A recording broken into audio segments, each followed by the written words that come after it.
Well, hello there. You're listening to the Sort Yourself Out podcast. Today, I'm joined by Brianna Wilkerson, and we're going to be talking about why your health and your self-worth is about so much more than your weight. I'm your host, Janine Hunt, natural health therapist for over 30 years, hypnotherapist, lifelong learner, and student of the Ageless Wisdom. Here on the Sort Yourself Out podcast and in my Better Than Happy Zone membership, I teach powerful top-down techniques and practices so that you can master your mind and emotions, free yourself of what's holding you back, expand your consciousness, and nourish your soul. So let's get started. Well, hello there, and thank you so much for joining me today. Today, I'm talking to Brianna Wilkerson about why your health and your worth is about so much more than your weight.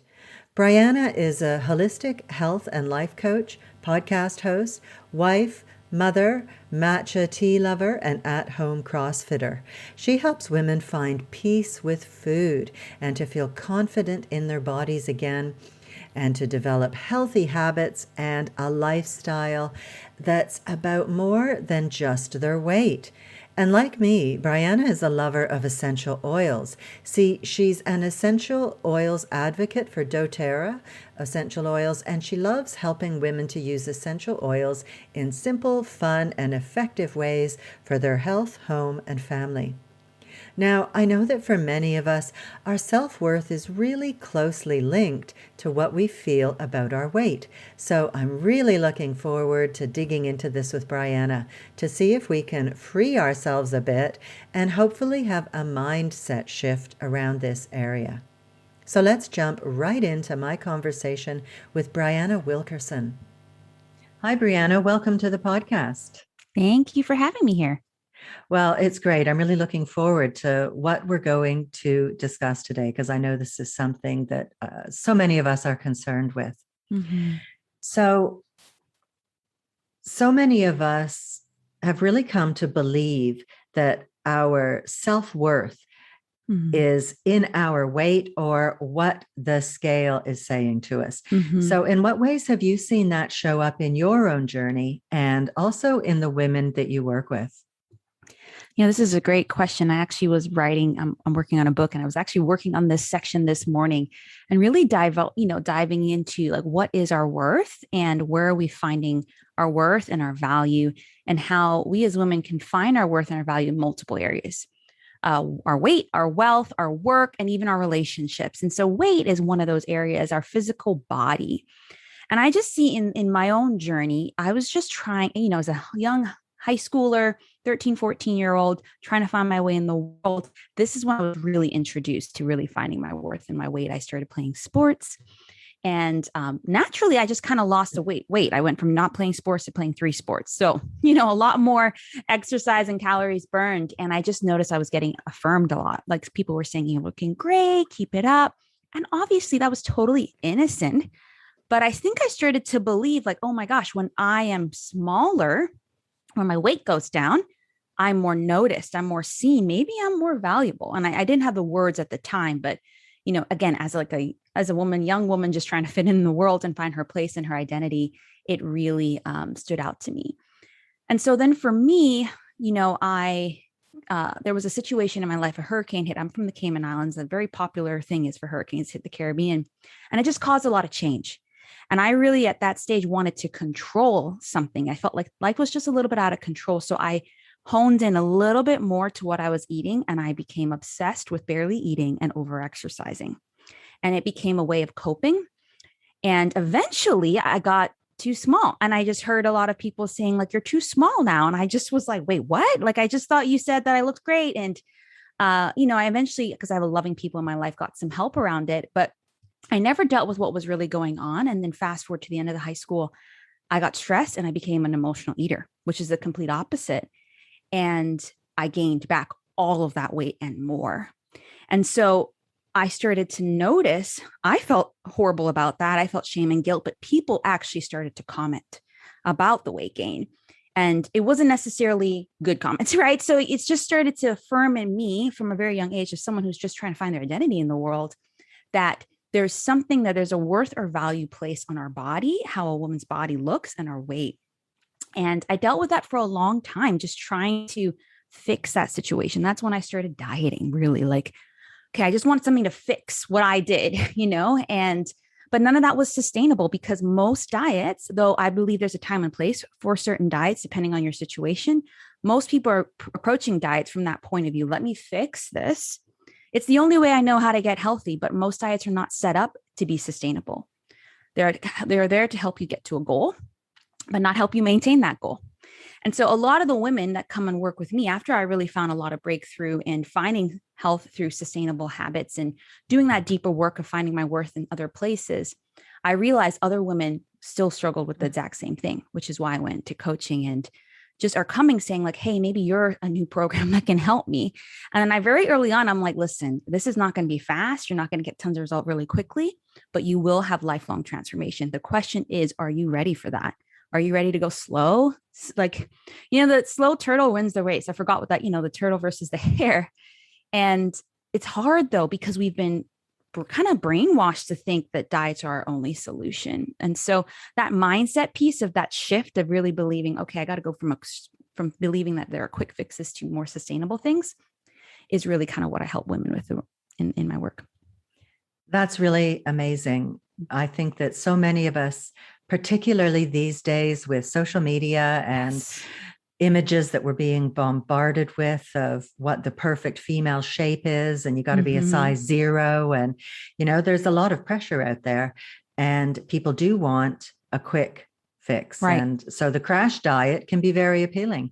But I know of almost no one who has dieted and kept the weight off. So I think that the way that you're talking about things is really the only sensible route. We were saying earlier before we started the podcast that moderation is the way to go in things. And often we swing too far in one direction or the other. And as you said, it's just not sustainable. Right. Yeah. And, even when you're mentioning social media, I also see the opposite happening where, the body positivity movement and body respect, I think it's beautiful, but we also need to be careful that we're not ignoring our health with that. You know what I mean? So I think we need to accept ourselves in our body just as it is, no matter what size, shape, or scale number it's at, but also ask ourselves, what do we need? Not what does that person, what do I need to do to take care of it? What does that look like? And for everyone, that may be different. That may be a different size, that may be a different weight, but we still have the responsibility of caring for this vessel. Like our bodies are smarter than us. Let's admit that. There are systems in our body that work together that it's just amazing. The fact that I'm breathing right now, that I'm talking, my brain saying like, say these words. And when I'm not giving it what it needs, whether that's sleep or nutrition or not working, it's going to cry out and it's going to say, I need this support. And the question is, are we listening and are we willing to give it to that? Give it what it needs. So I was going to ask you about something along those lines about what some other health markers or lifestyle habits we should be paying attention to. So is that what you mean when you're talking about getting enough sleep and things like that we were just saying? Yeah. So, I think there are some, health markers, and I also think there are habits. And, when we're talking about BMI or the scale or weight, that's a common way that most doctors say, try to measure, are we healthy? But the issue with that actually is how that even was derived is that wasn't actually created by someone who was a health professional. And then yet insurance companies and doctors have kept using it. And I do think it's a good indicator. If your weight keeps going up, there's something going on in your body actually. And it may not be that you're eating too much, because that's what people assume. There could be inflammation. There could be an autoimmune condition. Your thyroid could not be working, right? So I think weight is a good indicator that something's going on, but it's not the only one. Other things could be, your cholesterol. People talk about all that all the time, but do you have good cholesterol, your blood pressure? Yes, your respiratory health, actually, even your menstrual cycle. Fun fact is like your menstrual cycle should be considered the fifth vital sign. Like I had someone on my podcast, I interviewed her, and I was just amazed, even in her book and story, how she started charting her cycle. And then her mentor said, I think you have a thyroid issue. She's like, what? She's like, It's by your temperatures. Her temperatures were lower or higher than what they should be during a certain point in her cycle. Sure enough, she had a thyroid issue, right? Which she had no other symptoms to really like, that to share that. So I think there are other things that we could look at, but also, are we sleeping? Like these are kind of the healthy habits. Like how's our sleep? How are we managing stress? What are we putting in our body? How much are we moving? What toxins are we exposing ourselves to? Because these kind of different areas of healthy habits, although what you put in your body, nutrition and movement, is foundational, but we cannot stop there. Because again, if you're not sleeping, your body is designed to rest. Your hormones are going to be whack and they're going to be imbalanced. And actually, you could eat like what you would consider perfectly and move multiple times a day. But if you're not sleeping, you might gain weight. Or there might be other issues that happen because your body releases hormones when you're not sleeping to say, hey, give me more energy because I'm up and I don't need to be, So there's things such as the areas that I help women form habits in is nutrition, exercise, stress management, sleep, digestive health. Your second brain is in your gut, and toxic load, just the everyday toxins we're exposing ourselves to, because that also messes with your health and your hormones. And then, of course, mindset is one of the keys as well. I think what I've seen when I've interviewed people or read different books or studied, regardless of the health issue, those are actually the areas everyone is advocating people to do work in. Now, depending on your health goal, it may look different, exactly what you eat or how you exercise, but we all need to be doing something in those areas. Yeah, definitely. And you mentioned mindset as one of the key areas that you work on with your clients, because it really is the starting point of our habits and actions. What we believe, think, and say can drive our emotions and our actions. And it also creates our reality, right? Right. Yes. So I'd love for you to share with us a few mindset tools or self-care rituals as well. With our listeners, so that we can strengthen our mindset and start to see that our health and our worth really is so much more than what we weigh. Yeah, I think one of the first one is to learn to be kind of, some people would say self-aware, but self-reflective. As a coach, I would ask my clients different questions to help them reflect on different things and get clear on things and move on. But you can totally ask yourself good questions too. So why do I feel like, the holidays is coming up and I'm like, I'm just going to kind of like eat whatever I want? Because the new year is when I'm going to start to be healthy. Like, why do I feel that way? Why am I choosing that that's just going to make me miserable when the new year comes around? I know what it's going to do to me. But okay, when you ask yourself that question, why am I doing that? Why is that important? It's like, oh, okay, because that's what I'm used to doing. That's what everyone else does. And could it be different? Could I challenge the norm? So I definitely think asking yourself good questions of why you're doing something, good or, I don't want to say good or bad, especially your motivation. That's a question of motivation. And is that truly in line with what you want? I had a client I was talking with the other day, and she was just talking about how she wanted to step into the space where she really just loved her body as it was. Yes, took care of it. And I kept asking her, well, why can't you do that now? And she realized is that it's because she's been taught like you are only really accepted or only your body only looks really good when it's like this. And it's like we're challenging beliefs that either others have told us or we have started to believe ourselves. So when you ask yourself these questions, it's tough work. I'm not just saying ask yourself a question, like get a space where you can process that, whether with a loved one or a coach or a space. But that's one of the best mindset tools, that process of reflection. And you can do that through talking out loud or journaling or that sort of stuff. And once you've identified that, I do think the process of what we would probably call, and you probably talk about this, is rewriting those beliefs that are not helpful for us. Maybe at one point they were. So we want to acknowledge like, okay, maybe at one point this helped me get to whatever, but it's not anymore. And so one of the ways to do that is, yes, first be aware of it, but then what would it look like to think differently? And so if you're like, if you only believe you can love your body when it's a size 6, what if you started to say, I love this one. And I say this to myself often is like, I am loving my body no matter what size, shape, or scale number it's at. And I wrote that after being like 4 months postpartum, where suddenly you think after it's okay to gain weight when you're pregnant, but after I need to go right back to where I am, So I think it's not like we're like, we don't want to say something that like it's hard. It is hard to say because it's challenging our belief. But as I started saying that more, it started butting heads with the other belief. And it started saying like, can I believe this to be true? Yeah, this is totally true. I can walk in this. It's safe for me to love my body. And that's another one.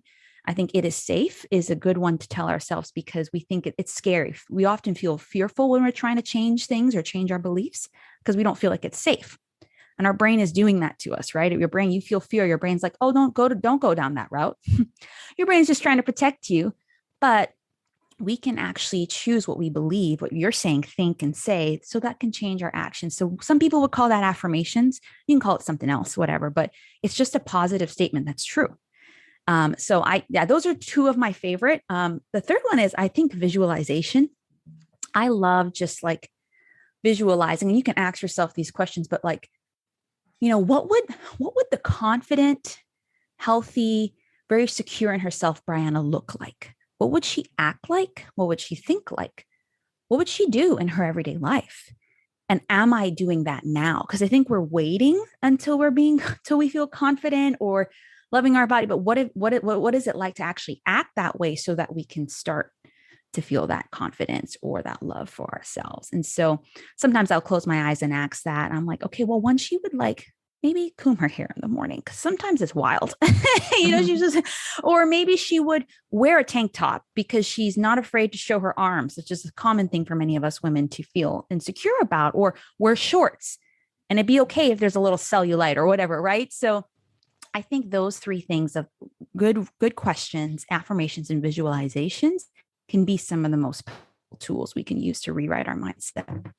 I love those tools as well.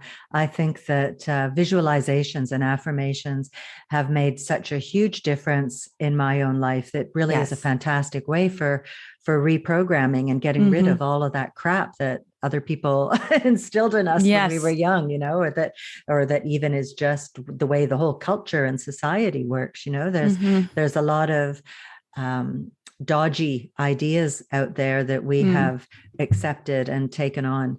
And I think that it's great to notice as well that we can begin right now with that self-love journey where we're not having to say, this has been a big thing in my life where I would say, oh, mañana, I'll do it tomorrow. Today it's the cake,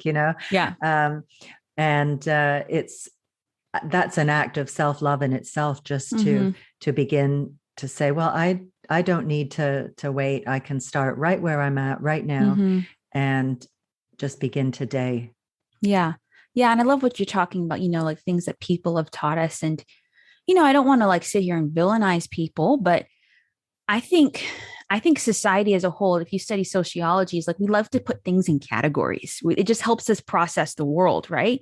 And so when we, if we're all in one sort of category, it's like, okay, we can think this about this person and figure out rules or things that apply to them. And so if you're in a different one, which we're all different, FYI, everyone's in their own category, the million billion people in the world, it's hard for us. And that's why, society has created these rules for us, or we have created these rules. And so just knowing what you're saying, we can challenge that and we could not have to believe that or live by that it can be very powerful and freeing for a lot of us. Oh, definitely. Yeah. And like you said, it doesn't have to be villainizing anybody. One thing I like to say is that the people who instilled these ideas in the first place were going on what they learned as children. Right. And so it's a generational kind of thing, Totally. It gets passed down from mother to daughter or grandmother to mother to daughter, it just works its way down the line. And it's helpful to remember that, we were taught to respect our elders and to go with authority and stuff, but those people were flawed individuals as well. And they didn't necessarily have a great level of self-awareness themselves, like we've got to be working for our own level where we're at. I mean, it's one thing with evolution where they say that each generation is born ready for the technology of the time. And, they're just ready for the time they're born in. And so they've got this this extra wisdom Mm-hmm. that is part Right. of them. And I think it's really important that we accept that and don't just stick with what we've been told. You know, we need Mm-hmm. to, as you say, question things and find our own path within what's going on all around us, what we accept or what we don't. Yeah. Agreed. Totally. Yeah. So how can you help us to understand and form habits that are sustainable Mm-hmm. versus the short term ones? You know, the diet that doesn't work and then you put all the weight back on again, and some more. It's usually some more added on Yeah. top. Yeah. How can we Yeah. form sustainable habits? Well, it's first of all recognizing what a habit is and how they're formed, right? So, James Clear of Atomic Habits would talk about there's four different aspects. Maybe Charles Duhigg, who wrote The Power of Habit, would talk about three. And the first is recognizing that there's a cue that will trigger. Let me make sure I get this. A cue that will trigger. I'm going to do Charles's because that's the easiest one. That will trigger a routine, which will give you a reward, right? So let's say brushing our teeth. We're going to bed. We're taught when you go to bed, you brush your teeth. It's like, okay, that's the cue, going to bed. The routine is brushing my teeth. And the reward is I don't get cavity. Well, you might still get a cavity, but I can, have good, healthy teeth. And that's a good enough reward for us that we are going to do that particular habit. So bad habits, or what people would call it, is like just formed, maybe actually accidentally over time. And so, for example, you're driving home after work and whenever you're stressed or you've had a long day, you're like, I'm just going to go get some pizza. Like, I forget the food I had at home, whatever. And, you get the pizza and then it becomes in your brain. Like every time when I've had a hard day and I've just worked overtime, I'm just going to get a pizza. Now that's not bad. It's not bad to do that. But the question is, if you keep doing that and you have goals to not eat that pizza and eat something else, then it's not a good habit for you. It could be a fine habit for someone else, right?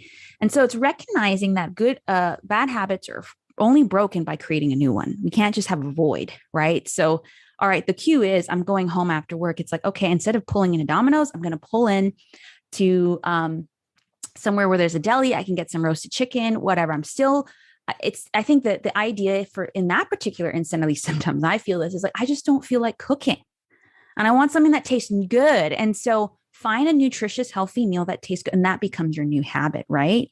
And you get a better reward, more longer lasting reward. But with that too, is that good habits habits take a while to form, right? It just takes time of repeating over and over. When you first move to a new house and you're driving home, it's like you get lost sometimes. You're like, I don't know how to do this, but you do it over and over again. It becomes second nature. Same thing with the brushing of the teeth, right? And so I say the best way to start is to just pick one. Don't try to do tons. If you want to make it sustainable, depending on your capacity, if you have more capacity to do a few and start to do a few new habits, great. But pick one. So say if you're like, I just want to eat veggies at every meal, or at least starting, okay, that's your goal. I would make it even simpler. I want to eat veggies at one meal per day. And that doesn't seem like it's going to rock the world, and it doesn't like it's going to help you, whatever. But over time, it just becomes second nature for you to just be like, oh, I don't have any grains on my table. Let me just add a handful of spinach into the eggs as I scramble it. And then maybe after a while, when that becomes, you feel like you have that down solid, maybe like, okay, well, I'm going to add some more different types of vegetables in at lunch. And so as you see, like, it's like allowing yourself space to do one small part that when you can do it consistently over time, you prove to yourself, which is actually what I think most of us need to know, is that we can do it. Most women that come to work with me actually and just feel like they've tried it all before and they feel like they can't trust themselves to follow through. Yeah. When really it's not about, yes, it is about them. Like they have to do the work, but a lot of programs are not set up to give us the tools to need for us to follow through on our own. Like you need that program. You need that food prepared for you. And so this just helps you build confidence and trust in yourself that you can do it. And I find that's just really worked a lot over time for women that I work with in different habits, whatever it is. And this isn't just health. This can be, looking at your finances regularly, or it can be expanded. But I think when you start really, really, really small and prove to yourself that you can be consistent with that, then what we call habit stacking, you start to layer it and add in one other piece at a time. Yeah. I definitely agree with that. And that's something I recommend with meditation, funnily enough, Yes. that Yes. just start doing it and just focus on a few minutes a day, even just like 3, 4, 5 minutes, but try and do it every day and consistently, because Right. that's where the real magic happens. And so many people, whether it's with meditation or, saying, right, I'm going to do the do the diet and lose weight or whatever, we get really gung ho with things and we go a little Right. bit fanatical, we can go over Yes. the edge. Right. Yeah. and and that in itself is just so unsustainable. I really love what you said Hmm. about just taking one thing and keeping it simple and keeping it doable. Yes. And with that too, what's key is constantly reminding yourself, going back to that mindset work of constantly reminding yourself of like, this is enough. So asking yourself, why don't I think this is enough?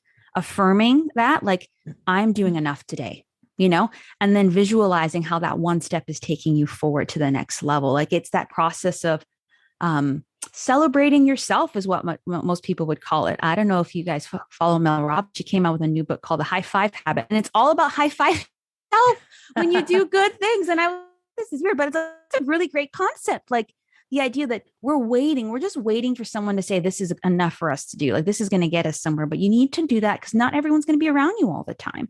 And more so than that, you're going to be reliant on their affirmation of you. We want to learn to affirm that we're doing enough and we're on our own journey, and small steps will get us there. So it's constantly reminding yourself. And listen, as you're listening, like I have to do this to myself every single day. It doesn't stop either, right? Like I have to keep reminding myself of this stuff with my health, with my business, with being a mom, like just constantly reminding myself I'm doing enough, because the world is like, just especially social media, as you mentioned, I can easily feel like I'm not, like I only did 10 minutes of a workout today and my husband did like 2 hours. It's like, great job, but it's like 10 minutes is more than enough. So I just think that this is just very important for us to just move towards this of not just small, but learning to celebrate ourselves for the small things as well.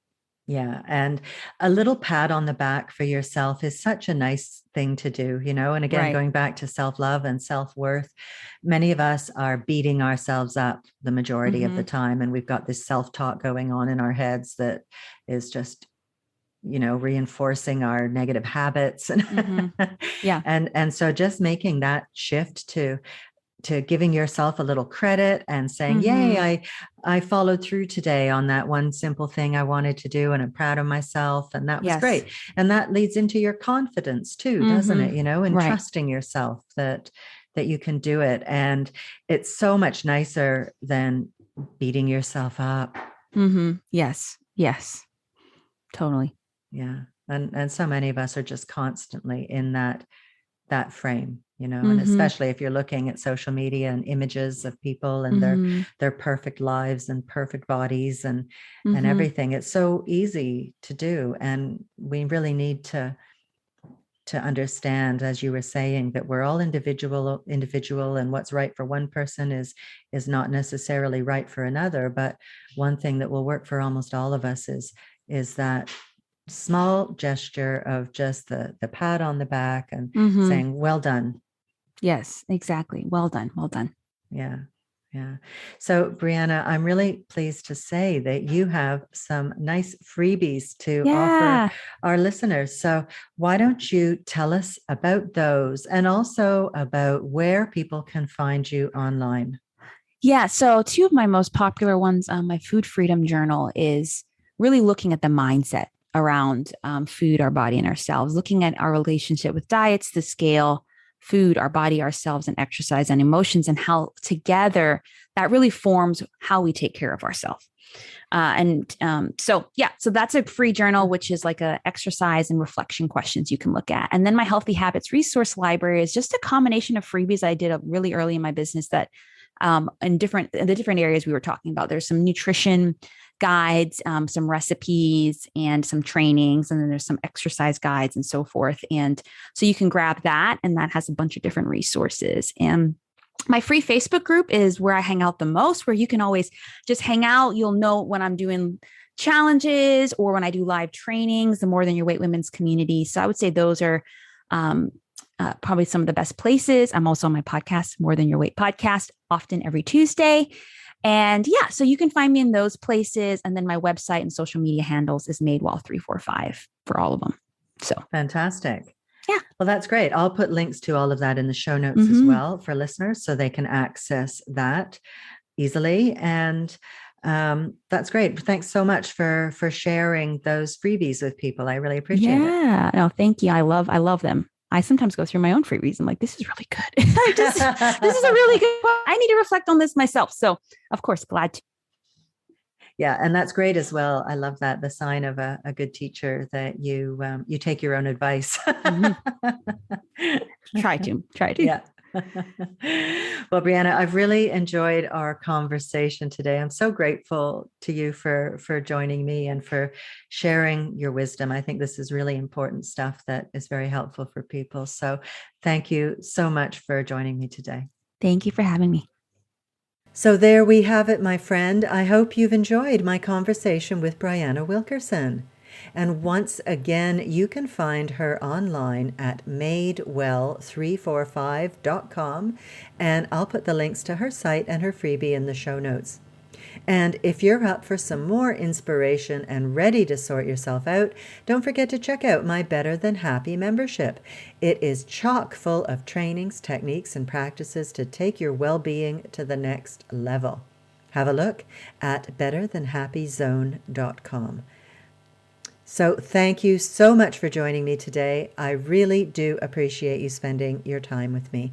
Take care, and I will see you next time. Bye for now. Thanks so much for listening and for sharing this podcast and for subscribing and leaving me a lovely 5-star review on iTunes. Those things really help to get the podcast out there so that it can serve more people. If you have any questions or would like me to address a certain topic, I'd love to hear from you. You can email me at info@theinspirationcloud.com. Thanks again, and I'll see you next week.